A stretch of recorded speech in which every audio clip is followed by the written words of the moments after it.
Hi guys, welcome to my channel. I have been looking forward to starting this channel for a very long time, so I really appreciate you stopping in and saying hi.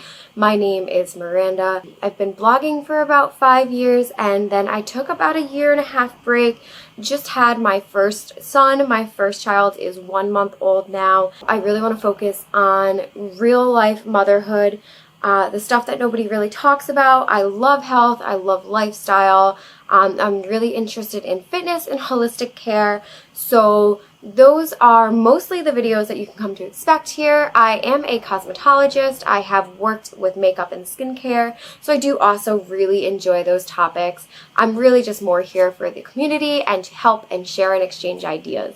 And so I figured that we could have a cup of tea, a cup of coffee, and just kind of have a real chat about what the baby blues are and how I personally found that I was able to beat them. So today I have myself a nice cup of dark coffee, medium iced roast. That's not right. That's not how we order Starbucks. I also have a very difficult time making my own hot coffee. I'm not quite sure how, but I always burn it. It always tastes burnt no matter what I do, no matter what I buy.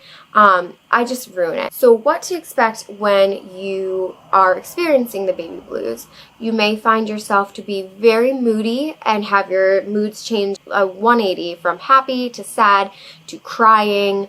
You may experience a lot of overwhelming anxiety feelings. You may feel like you are unable to sleep. I personally had a big issue with sleeping when I experienced baby blues, and it was always worse at night for me. So a lot of times with the baby blues, you will experience where a certain time is kind of a trigger point for you, whether it's the morning, whether it's at night. You'll notice that it's happening at the same time or more frequently, more persistently at a certain time. And with the baby blues, you may feel just this sense of dread and doom. Like you're not going to be a good parent. There's going to be a lot of danger and just afraid of everything, and that your baby might not like you, your baby's miserable, and all of these things are completely normal feelings to experience with the baby blues. So the difference between the baby blues and postpartum depression, which is a serious medical treatment that needs to be evaluated by your doctor, and you should definitely be discussing as soon as you may feel that you have any of these symptoms. The baby blues usually go away in 2 to 4 weeks. So some people are sooner, some people are a little longer, but you shouldn't be getting worse, you should be getting better. With postpartum depression, you may feel that you are crying all day, all night, the whole time, inconsolable.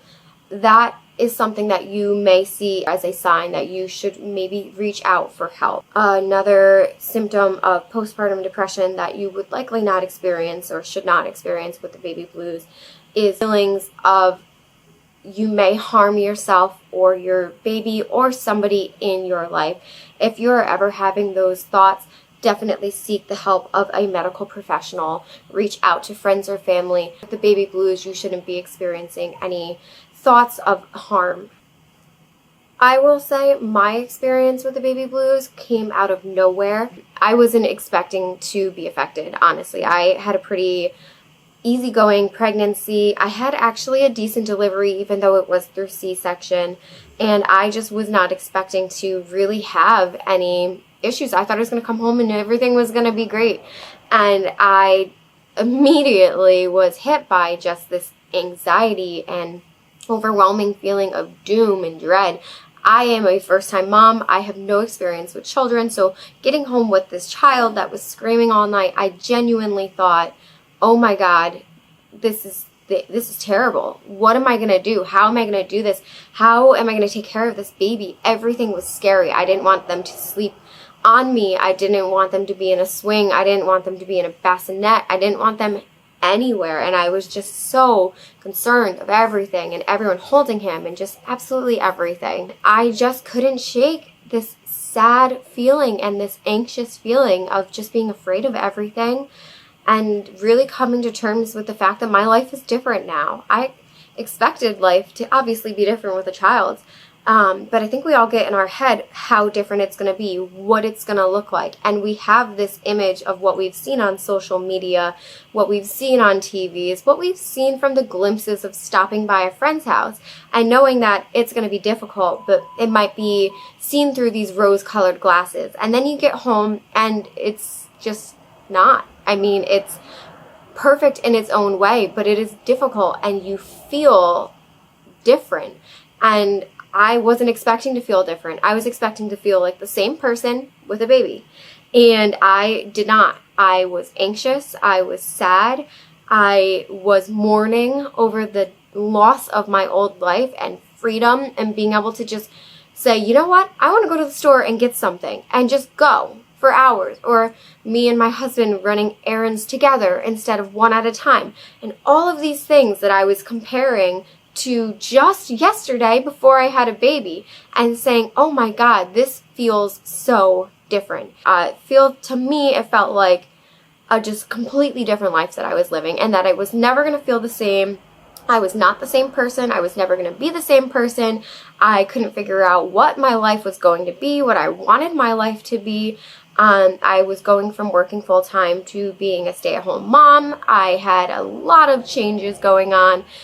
I just had a really hard time coping with it, and I just kept comparing every situation to my past life. So if I got up early and I was with the baby and the baby was crying, I would be thinking, well, 2 weeks ago, I'd get up early and I'd lay on the couch and I'd make myself a nice cup of coffee and I'd be watching YouTube and I'd be in so much peace. And I couldn't stop comparing my past life to my current life.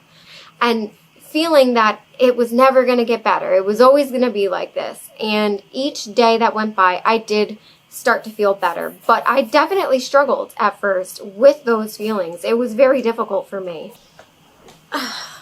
So, real mom life, right? Like I said, not always going as planned. Right now he's a little fussy and he really only wants to be held. So, we're gonna hold him while he stares at the camera. How to beat the baby blues and how to make yourself feel a little better. For me, one of the biggest tips was maintaining a sense of routine and helping me feel like I still had many parts of my old life back. So for me, that was taking a shower. Every night, I would put on my happy music.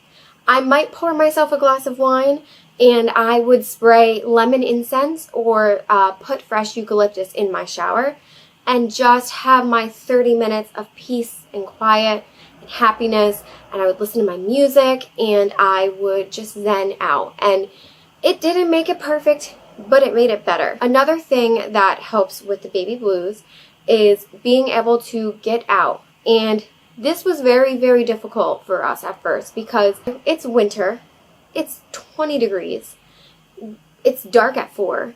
And we're in the middle of a pandemic. How exactly are we supposed to just get out? But as it turns out, you can still get out.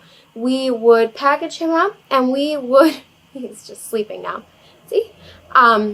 We'd package him up and we would bring him on a drive. And we would go on a 40-minute drive to get a cup of coffee and just listen to some music and sip our coffee peacefully. I would bring a book. My husband would just kind of hang out and do his thing. But that would be our getaway, and we would try to do that once a day. If it was nice, go and take a walk in the park with a stroller. Hey, buddy. Hey, buddy. What's wrong? Another tip that I would say works great for the baby blues is to talk to a friend. I reached out to all of my friends. Even people that I hadn't talked to in years. I was asking for parenting advice. I wanted to know, hey, is this normal? I'd never heard of this before. And how did you deal with it? I called them on the phone, and just having a conversation on the phone made me feel so much better. I've found that during this period, actually talking to people, I felt so relieved, relaxed, and just having that social stimulation that you kind of miss when you have a newborn baby. That for me was great. Another tip for helping with the baby blues is getting with family and caretakers.